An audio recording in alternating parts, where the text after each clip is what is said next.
Bravo, Ben, benvenuto. Hope they don't do that again. Let him live in what he lived in the M. La liberación! Oh, W was like a piñata. He would open, it was a self-opening piñata. He would just say, hi everybody, and just go, oh, he just spoke. How cool is that? My mother was a Christian scientist who had plastic surgery. So I used to say that she was a Christian Dior scientist. Ciao Robin e grazie. Iniziamo parlando di videogiochi. Video games, and the reason why she's named after one. Initially, I brought home a big screen TV, one of the early ones, and one of the first. Without telling my mom. Without telling her mom, and a Nintendo system, one of the first Nintendo systems, and that game came. The system came with, I think it came with Mario Brothers and The Legend of Zelda. And we were playing it. We played it for a couple of years before she was born, and then her older brother was staying with us one night, and all of a sudden, then Marcia was pregnant, and we knew we were having a girl. And we thought, what's a good name for a girl? And all of a sudden, Zachary went, Zelda. And we went, yeah, because he was playing the game, and he went, this is perfect for her. And we thought, pretty wonderful, a unique name, and everyone thinks it's named after Zelda Fitzgerald, the author. Nope, the video game.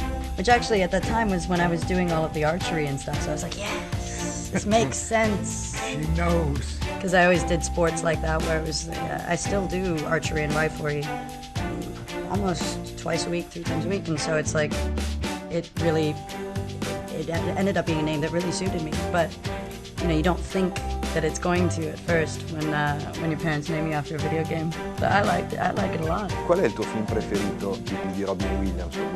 Dead Poets, just because of L'Attimo Fuggente. I mean, I think just because it was an amazing experience, and I also think Awakenings, because I got to meet Oliver Sacks.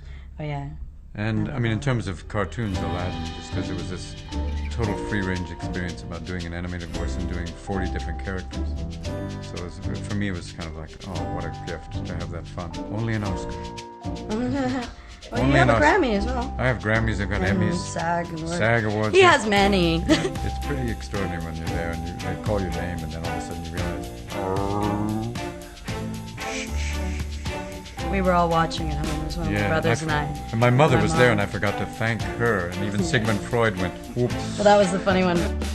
During that, Mom and I were sitting there, and I was like, God, that was a while ago, so I was pretty young. But we were all yelling and screaming, we were so excited. And then the second he finished his speech, Mom went, oh my God, his mother. Like we all heard it too, we were like, oh, it's like too late. It was so funny. Oh, that's going to be years of therapy. Oh, my favorite movie, Fellini. I know Benigni, Roberto Benigni. I know him very well because I met him when he won his Academy Award, but I met him, I think, before that. And he and, what is his wife's name? Nicoletta, which was wonderful, but hanging out with him was the best. But I think for me, as a comic, he's brilliant. And I didn't know that he was like a great political comedian in Italy. He made his kind of like name being a major satirist. And the idea of having that power as a comic in Italy was huge for him. But when you see him in like Life is Beautiful, it's pretty amazing movie to see. And also when I met Fellini, someone asked Fellini, he said, why did you make Amarcord? And he said, well, because there's no ocean in Switzerland. It was pretty wonderful. I just think whenever I shot, when I did, we did Munchausen in Cinecittà, and I worked with Peppino Rottuno, which was amazing because he was this great cinematographer, and he lit with candles.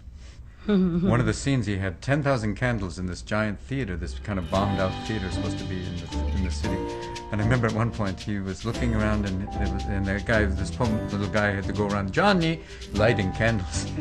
And all of a sudden he would look up in the corner going, Johnny, aspetta, Batman, guarda. There was one candle that went out. It was, oh shit, vaffanculo. He had to run up to the top and light a candle. Va bene, 4-6, okay, we can go. Oh no, it went out, go back. But it was crazy. E cosa ne pensi della tecnologia nel cinema?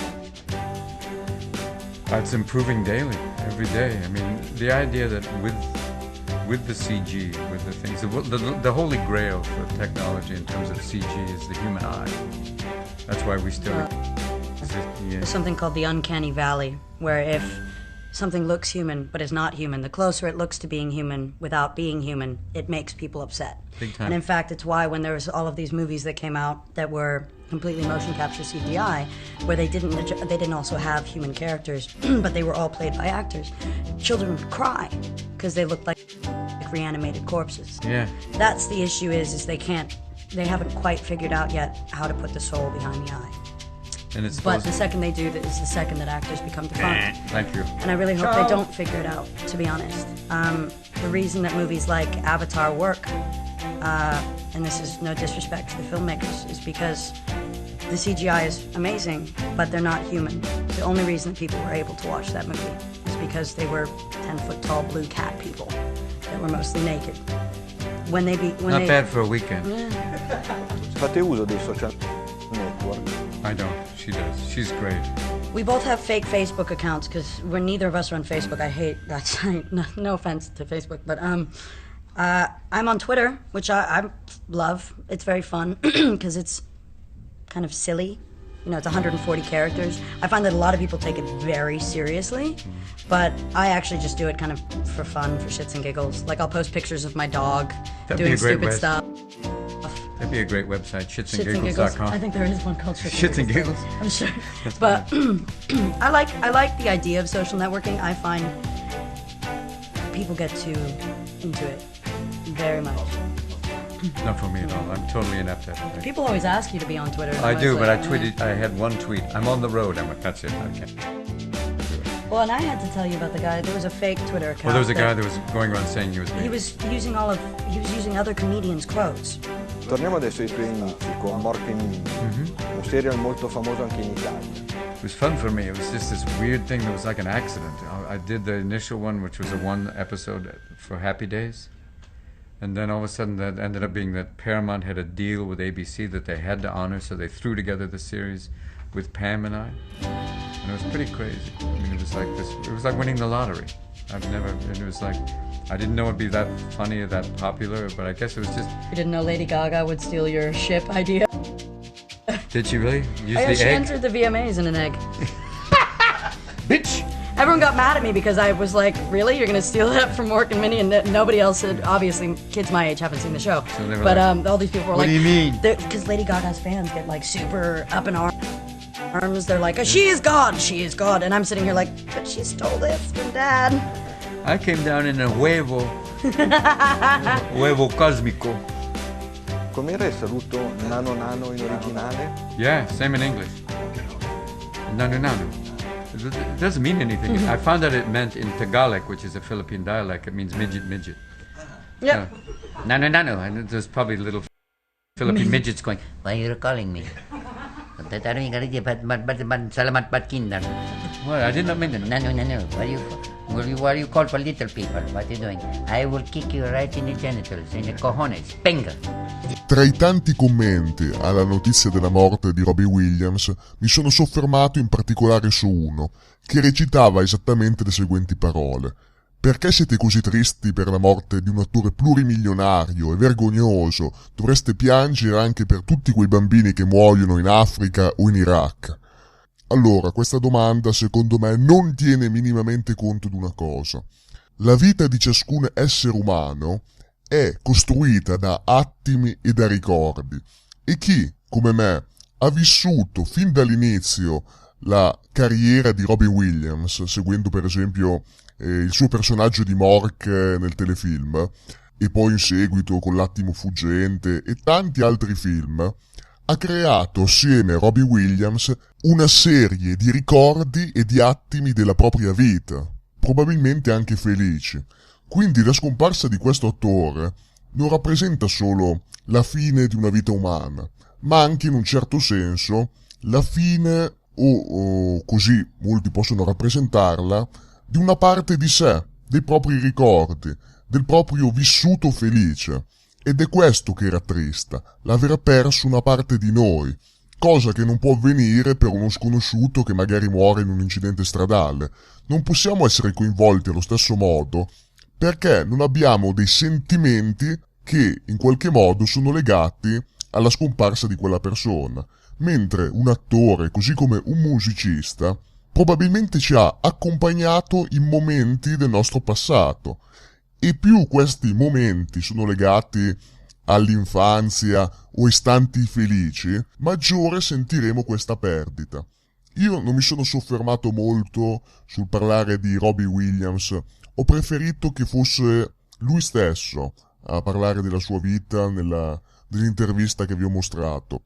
E anche all'interno dell'intervista, in un istante che poteva sembrare distaccato dal resto, cioè quando parla del Nintendo o di Zelda, parla del mio passato, perché, per esempio, io sono stato legatissimo sia al Nintendo sia a Zelda, e il fatto che Robin Williams parli di questa console, di questo gioco, comunque in termini di nostalgia, addirittura ha chiamato sua figlia Zelda, mi fa capire ancora di più come il suo vissuto e le sue esperienze, nonostante sia un attore, quindi abbia un tenore di vita sicuramente diverso dal mio, ecco, mi fa comprendere come le sue esperienze siano più simili alle mie rispetto a quelle che potrebbe magari avere una persona nata nel 93 o nel 94, che a sentire parlare del vecchio Zelda o del Nintendo 8-bit non prova niente, non può provare nulla perché non le ha vissute, avrà vissuto altri tipi di console, la PlayStation 2, 3,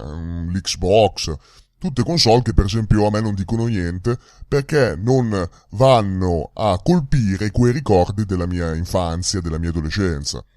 Inoltre, al di là di quei ruoli che magari in tanti conoscono come Mork oppure la sua interpretazione nell'Attimo Fuggente, io sono rimasto legato anche a tanti altri film che magari molti non conoscono, come La leggenda del re pescatore, dove mi aveva colpito terribilmente la disperazione del suo personaggio, la motivazione della follia che aveva all'interno del film, che magari inizialmente poteva risultare semplicemente come un ruolo comico, quando in realtà era un ruolo altamente drammatico, o almeno poi si scopre nel proseguo del film. Oppure anche sono stato legato a Piume di Struzzo, film che mi ha fatto conoscere mia madre, dove recitava la parte dell'omosessuale in un modo garbato e non volgare.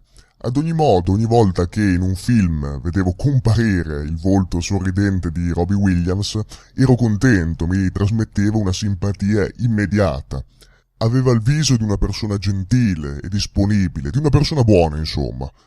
Non mi voglio comunque dilungare ulteriormente, ripeto, ho voluto più che altro trasmettervi le emozioni legate a Robin Williams, al perché sono così triste per la sua perdita, più che non elencarvi tutti i dati della sua carriera che potete tranquillamente trovare su Wikipedia senza che stia qui a snocciolarveli.